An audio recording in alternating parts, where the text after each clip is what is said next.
Welcome to Innovation at the Edge, a podcast dedicated to bold ideas that will build a more sustainable and resilient world. We interview global thought leaders and discuss what's new in innovation, and share insights for both entrepreneurs and corporations to build more agile and resilient businesses.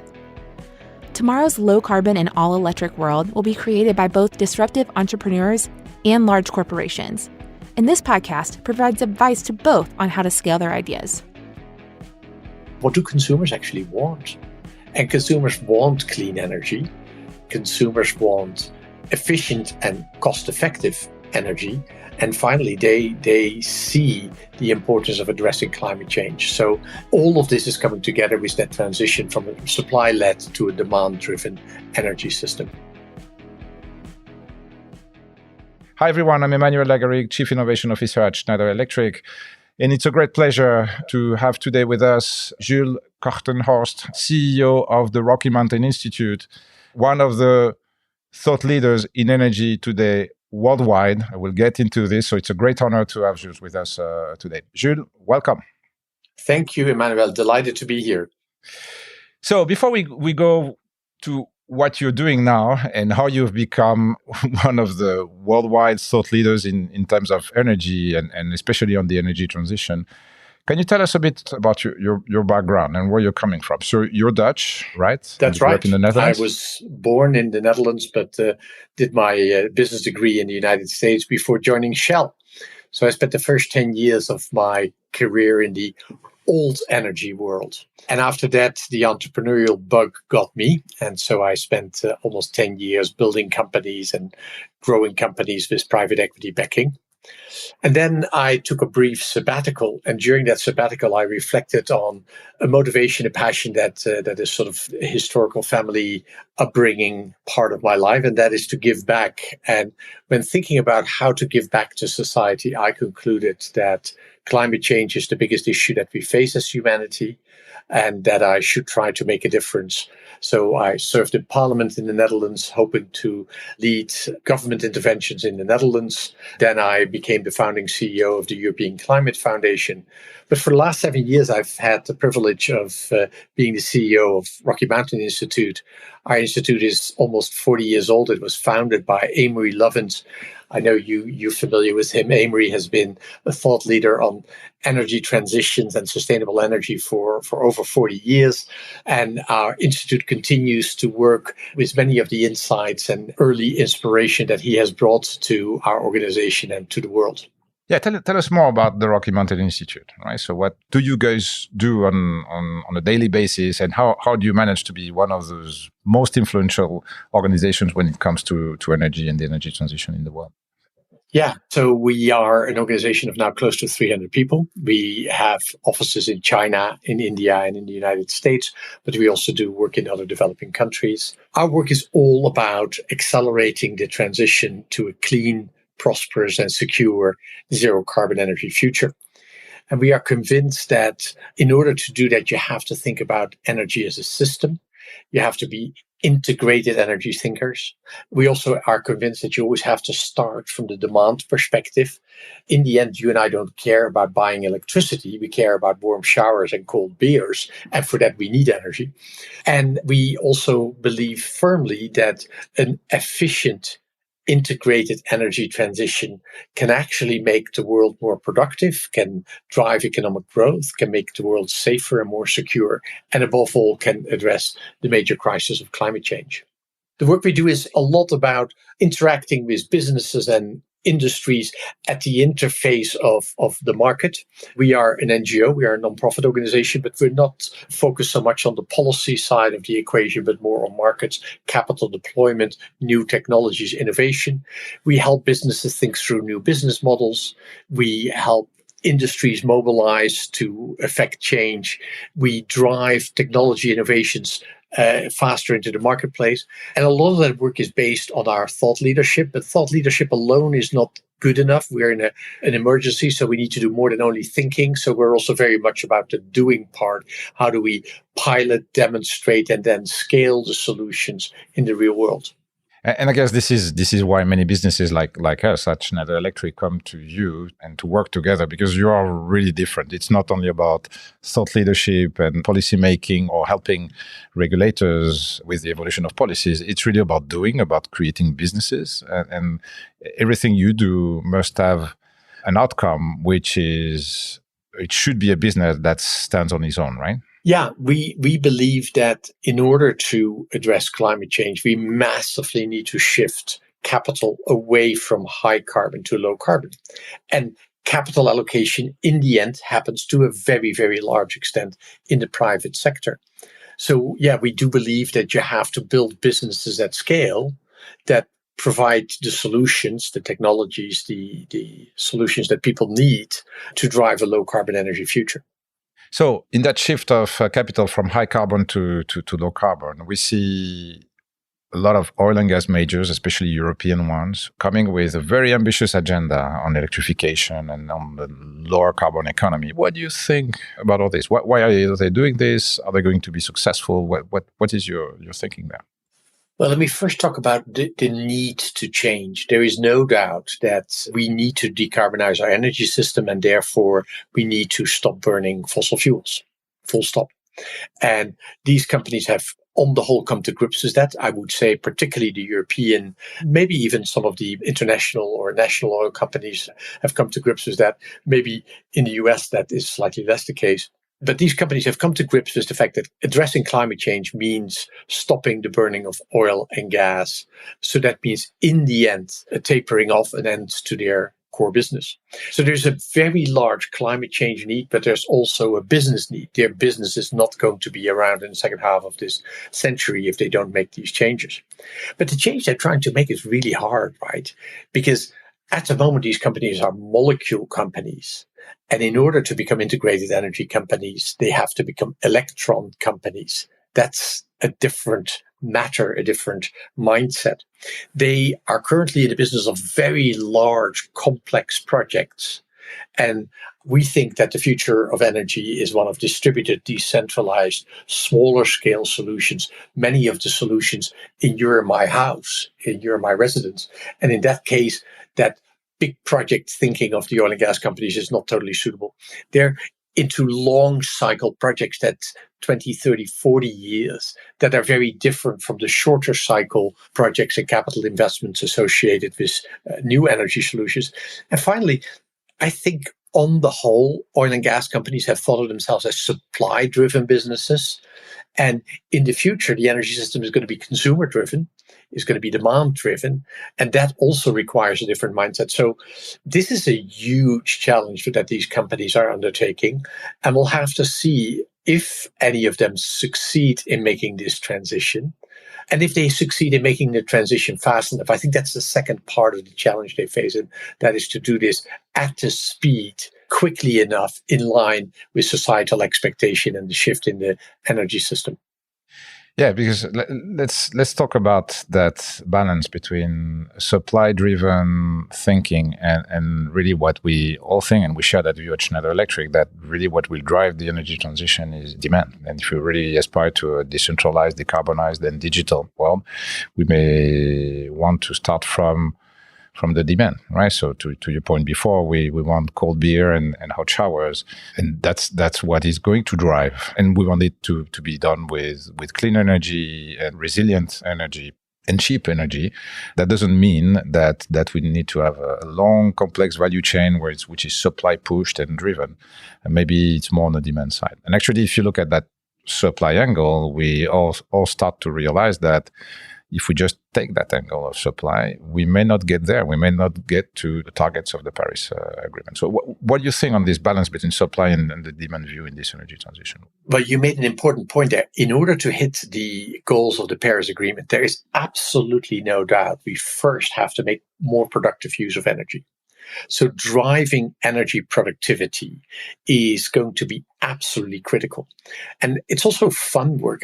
I'll take one example of the initiatives of the Rocky Mountain Institute at the moment. We are helping lead the Global Cooling Prize, which is an initiative to identify the air conditioning solutions, home air conditioning solutions of the future.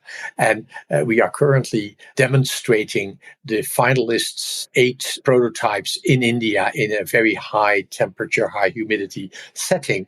And it's clear that the next generation air conditioners, specially designed to be efficient and not to use any HFCs, can in fact accomplish a 5-fold better environmental impact, 5-fold lower environmental impact. So that's starting on the demand side, defining what do we need. We need the sense when we're in our house that the temperature is comfortable and that it's not too humid. And how do we accomplish that? And then see what is the energy that is needed. So productivity is by far and away number one. But the second thing is that we've always seen the fact that wind and solar are intermittent resources, i.e. are not always available, as a big constraint. But what if we start thinking about how to match the moment of energy use to the availability of supply, rather than always think of an abundance of supply so that any demand can be met at any moment in time? And that reversal of thinking of meeting the demand, but maybe not always at the very moment that it arises, rather than thinking supply driven, we have to meet any demand with an overabundance of supply, is another important aspect of that demand-led thinking about the energy system. And then third, of course, what do consumers actually want? And consumers want clean energy. Consumers want efficient and cost-effective energy. And finally, they see the importance of addressing climate change. So all of this is coming together with that transition from a supply-led to a demand-driven energy system. And to reinforce your point here, there's a place in the world where you see that happening already. That's Australia. And we're working with several utilities in Australia who have understood that their mission in life may not be to sell power tomorrow, to organize for this abundance of supply of energy that will be used by supply. They say, many of them say, well, in 10 years from now, the power we sell will probably account for 10% of the power consumed on our grid. Our mission as a utility, as a distributor, is to keep the lights on. And we are going to be that big software company that in real time adapts supply and demand. And you could do that today with software tools, which was not the case in the past. But now it's relatively easy to do this. 2 important points jumping on that, if I may, Emmanuel. That argues that a grid company is essentially a transaction environment. It enables the buying and selling of electrons. So it's creating a massive transactive infrastructure.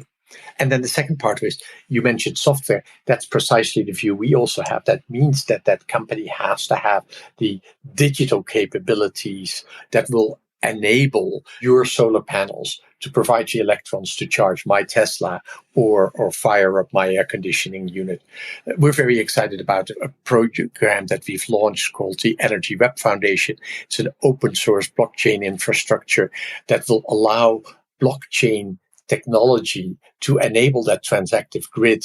And Australia is one of the places where we see pilots emerging for this technology, because it, as a country, is clearly far ahead in making that shift. Agreed. It's definitely the poster child of the energy transition. Do you want to say a few words precisely about this, the Energy Web Foundation and this the application of blockchain technology to grid exchanges and to energy exchanges in the future? Yeah. So our view is, I think like yours, that the electricity grid becomes a beautiful dance between all sorts of assets that are connected to that grid. And historically, we might have thought primarily of a big coal plant or a gas plant, but in the future, we're going to think about your electric vehicle, my solar panels, your Nest thermostat, my Alexa, or any other device that controls the supply and demand of electricity. And those devices all need to be able to talk to each other. They have to know who they are talking to. So having a register that tells you at the moment you're talking to Emmanuel's electric car or Jules' solar panels becomes critically important. And that happens to be precisely the core capability of blockchain. Blockchain is a distributed register. And blockchain technology can handle very large volumes of transactions in a very secure, and low cost manner between those digital assets, those assets that are on the register.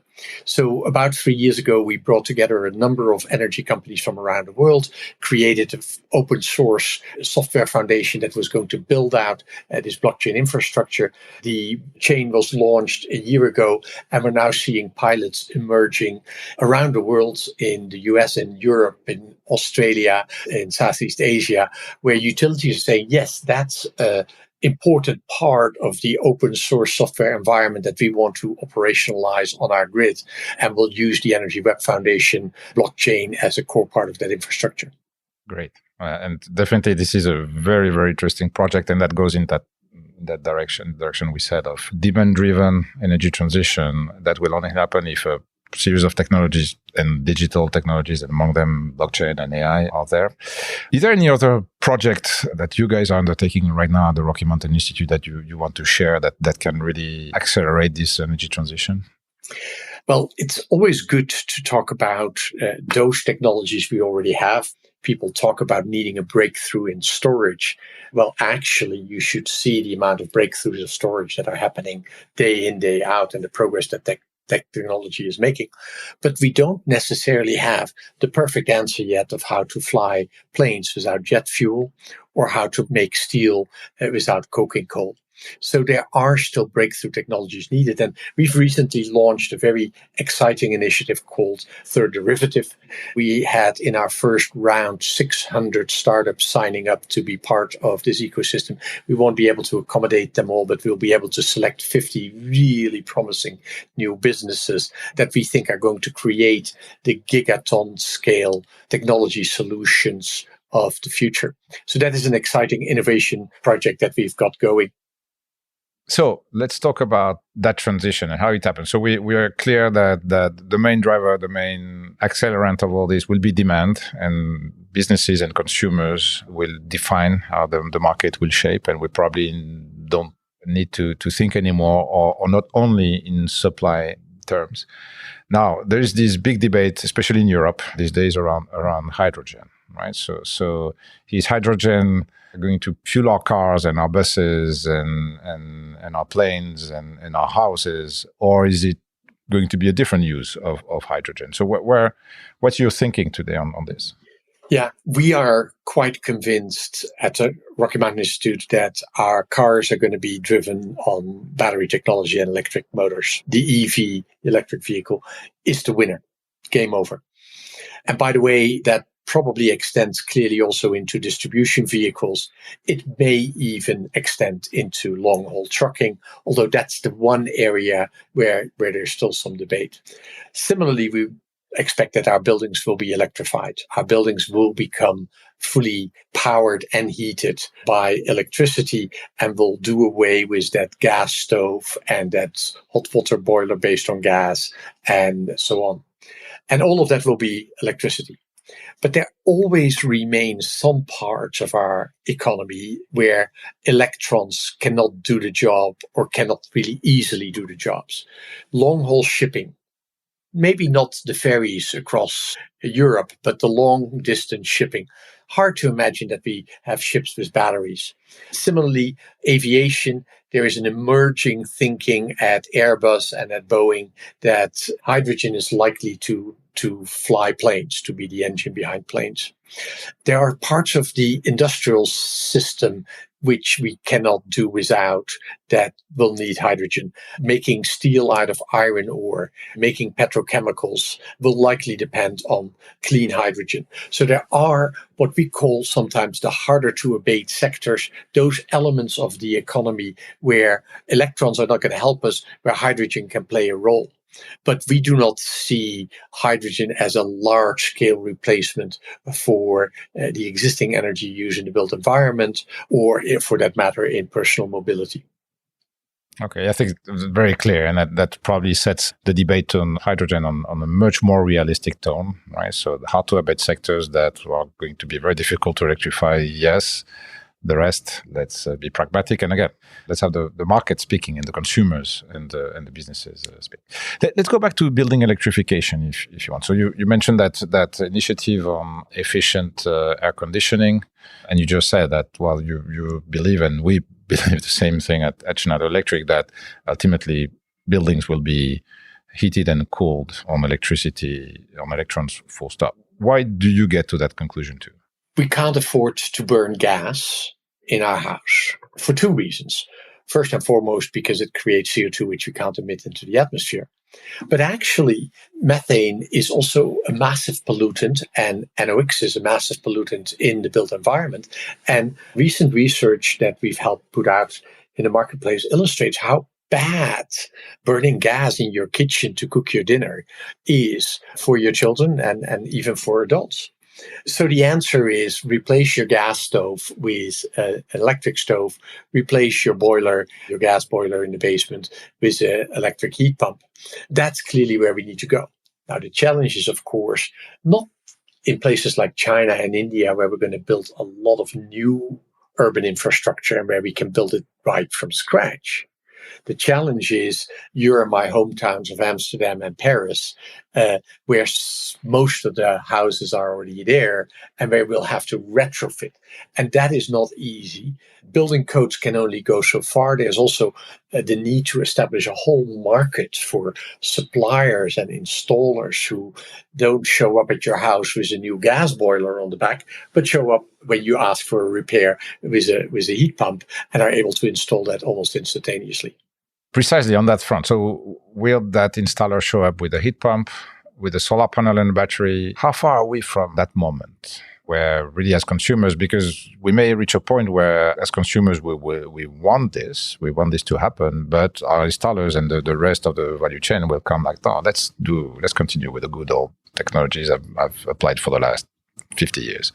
What do you think is needed there? You argued for the importance of the market, and we totally agree with you. Markets have a key role to play in the energy transition, but there are also places where regulation and government intervention are really critical. And we know all of this because we saw it with the light bulb, right? For the longest time, the emergence of the LED light bulb was slow and difficult until government said, you know what? It's going to be LEDs. And boom, there we were. It was LEDs. Well, similarly, we're going to need the support of government regulation and building codes to drive the adoption of these technologies in the existing built environment. And you start to see that now in places like the UK and the Netherlands and California, where governments are leaning into this opportunity and are saying, we're going to help drive this transition. And then you see installers emerge, and you see the skills being built, and you see the value chain being stood up. And we are confident it can be done, but it is a little bit more complex and requires governments to be proactive, which is somewhat different from what we're going to see, in my view, in the electric mobility side, where it's going to be simply a better product in the dealer room, showroom, and you're just going to walk away with it because that's what you want to own. So before we continue on regulation, I'd like to come back to that point. So what about the impact of EVs here? I mean, if you project, and I think this is a projection we worked on with you guys, if you look at the mix of electricity consumption in 20 years from now. So assuming that we're going towards a much more electric world, and you say, hey, where is that consumption coming from? So data centers, for instance, occupy a large place. And EVs, even though we would have shifted massively to electrical vehicle, EVs would be at most 10%, 15% of the consumption of electricity. But we all feel that they may have a more important role than this in the transition. What is your point of view on EVs? Yeah, I think the first point you made is particularly important to highlight, right? At the moment, there are the naysayers who say, oh, California announcing 2035 electric vehicle mandate. That's impossible because the grid in California is already struggling a bit. And now we're going to add all these cars to the grid and it's going to collapse. Sorry, that is just simple nonsense. California can easily build out the additional capacity needed to handle the 10 to 50% extra power demand. But more importantly, those electric vehicles have the potential of becoming a very powerful asset on the grid, a very powerful enabler of that demand-driven smart grid. Let's look at the specific situation in California. In California, much of the solar production happens during the middle of the day. It's called the duck curve. And the first thing we can therefore very simply do is to make sure that electric cars charge at the moment that the sun is shining. So that 10 to 15% is only helping to make the duck curve a little bit less difficult to manage. But the second part that in due course can become a real enabler is that we can use the battery in the car for the peak demand. So I've charged my car during the day at my office. I'm hoping to go back to my office sooner rather than later. And our building is covered with solar panels, both on the roof and on the sides of the building. So we have plenty of sun. So I'll charge my car during the peak of the duck curve in the middle of the day in the office. And then I come home at 6 o'clock, just at the moment that the grid is struggling a little bit with peak demand. And I plug my car in, and instead of charging, my battery is actually helping me to turn on my television, cook my meal, and do whatever I want to do else in my house. So that sort of interactivity becomes sort of the second stage. So first stage, time of use, time of charging. Second charge, potentially electric vehicle batteries as an asset to the grid. But the third important point for all of this is that then we have to make sure that that grid is smart and that that battery is smart. And it's back to what we were talking about earlier in the context of the transactive electricity grid and using technologies like blockchain to understand precisely where my car is and what it should be doing right now. Should it be charging or should it be discharging? So agree. So the adoption of electrical vehicle, right, is probably going to be a much more impactful accelerant of this energy transition, this demand-driven, consumer-driven energy transition that we're talking about. Let's go back to regulators. Let's go back to two types of actors which are very important in what we're talking about. So one is government and the other one is the financial institution. So if we start with government and if we look at what's happening today, especially, for instance, in Europe around the green stimulus and how you create green jobs and where all those post-COVID stimulus packages are going to flow in different countries or at European Commission level. What is your thinking here? Because you interact a lot with regulators, you try to influence them to think well and to give them some visibility because like everyone, the regulators are new to that game, like all of us. So what's your thinking around this? Yeah, the European Greens deal, it's not yet a done deal, let's be clear, but the ambition associated with the European Green Deal is very, very remarkable and is truly setting the example for the rest of the world. Europe has clearly decided that climate change is the biggest threat to humanity and that they will play a leading role in trying to address the issue.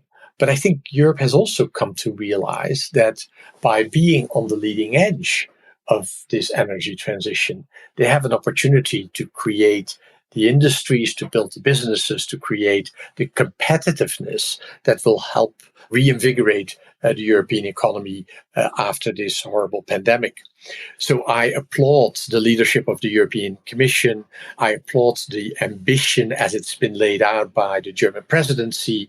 And now we need to translate that ambition and that vision into very tangible agreements around the mandates, the specific measures, and the green stimulus package. I would not also underestimate the importance of a similar announcement you just heard 3 weeks ago from President Xi from China. I think that if you would have asked most of the experts in the field 2-3 years ago, they would have laughed at you if you had indicated that China might settle on a net zero carbon emission by the middle of the century. But that is precisely what President Xi said. He said that the Chinese economy will be net zero carbon latest by 2060. And you live nearby, Emmanuel, you know the Chinese. If they say we're going to do this latest by 2060, then they have already figured out how they're going to get it done by 2050, right? So that is very encouraging. And let there be no doubt about it. When the Chinese government says that they're going to do this, it happens. They execute, they deliver, they implement. The speed of execution in that economy is really quite remarkable. So that is very encouraging as well. Now, you would obviously ask me then, you have skipped over easily the United States. And yes, I have. I can't really answer what is going to happen here until after the upcoming elections. As an organization, RMI is fiercely nonpartisan, non-political. But when it comes to acknowledging the urgency of climate change and accelerating the energy transition in order to create a competitive energy economy of the future, it is pretty obvious in my mind that a shift in federal administration here in the United States would work massively to the benefit of this country. Agree. And what we also observe in the United States is that regardless of the direction that the federal government may have taken over the last 4 years, the energy transition is happening no matter what, because it's a business-driven and a consumer-driven economy. So what type of shift have you seen happening in the financial institutions and how they look at this and how they allocate capital? What are they looking for in terms of ESG investments? What's the impact of cost of capital for oil and gas companies today and this type of thing? So are you optimistic about what you see coming from Wall Street and from the financial system in general? The answer is yes and no at the same time. The good news is that many financial institutions are rapidly coming to grips with the massive risk that climate change presents for their portfolio. Two types of risk: the physical risk, the risk of floods and forest fires and hurricanes and you name it, supply chain and access to resources and physical infrastructure risk, but also the transition risk.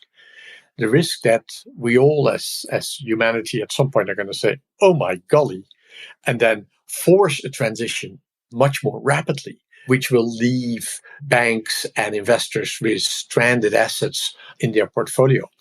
And of course, the last 6 months with the oil price at some point negative here in the United States, but certainly at a ridiculously low level, that already illustrated that point. I just read today that US banks have written off $60 billion on the US oil and gas sector in the last 3 months. So yes, financial institutions are coming to grips with that risk. And the first thing they did was commit to investing into the green assets of the future, invest in venture capital, invest in renewables, invest in project finance for the energy transition, all very good initiatives. But, and this is where my hesitation comes, the other part, what the banks now are going to have to do is deal with their existing portfolios.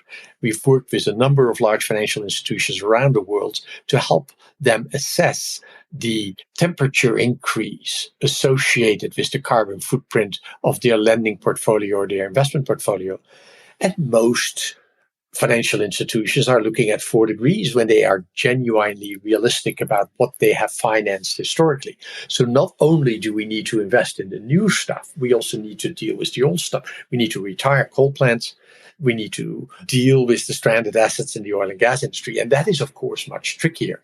And then I haven't even started to talk about all the steel plants that are currently massive emitters, or the cement plants, or the fleet of airplanes around the world. So banks and investors need to transition their portfolios. That's why earlier this year we brought together the Center for Climate Aligned Finance with initially a small subset of the largest commercial banks in the US who genuinely said, gosh, we want to understand how we're going to take our portfolio from 4 degrees to be aligned with the Paris Agreement. And that is an enormous task that requires banks to lay out a vision of how they're going to support industry transitions in the shipping sector and in the steel sector and in the oil and gas sector. But that also is going to force them to reckon with some of the stranded assets that they currently have on their books. I agree. But at the same time, I'm fairly optimistic. I mean, we engage a lot with some of those institutions on this, and look at what we've been doing traditionally with Blackstone over the years, what the JV we built last year with Carlyle, to rethink the way infrastructures are being developed and how we can make them more sustainable. I see a lot of momentum, a lot of willingness to do good and do well at the same time. But yes, I agree with you. There is still a lot of work, and happy to help in that project, by the way, because we have many ideas. And again, what we really appreciate of what you guys are doing at the Rocky Mountain Institute is that it's pragmatic. There's going to be a business outcome. It's going to be real. It's not only about the policies and thought leadership. Jules, before we leave, any closing comment, any idea, anything that we should touch upon? Well, I think it is interesting to always talk to you because our visions of where the energy system is going are often so aligned. But it's that other part that you guys also see as a company, and that is that innovation is going to drive this. And there is a lot of money to be made if you lead. Now, leadership is not always easy in this transition, but if you're willing to put your money where your mouth is and drive that innovation in the energy system, the opportunities are enormous. So a prosperous future is appealing out there for you. Thank you. Thank you, Jules. So that was Jules Kortenhorst, CEO of the Rocky Mountain Institute, and once again, one of the main worldwide thought leaders in energy transition. So that was a great honor to have you today with us, Jules, and thank you very much. Thank you.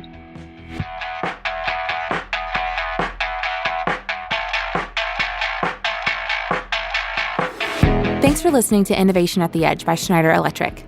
Be sure to subscribe to this podcast on Apple Podcasts or Spotify so you'll never miss an episode.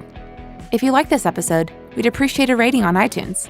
For more information on the Innovation at the Edge program at Schneider Electric, go to se.com/ventures or follow us on LinkedIn.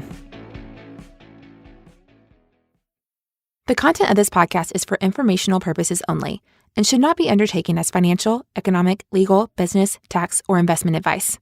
The information, statements, views, and opinions should not be construed as the provision of advice by Schneider Electric, or as an offer to buy or sell any products or services, or to make or consider an investment or course of action.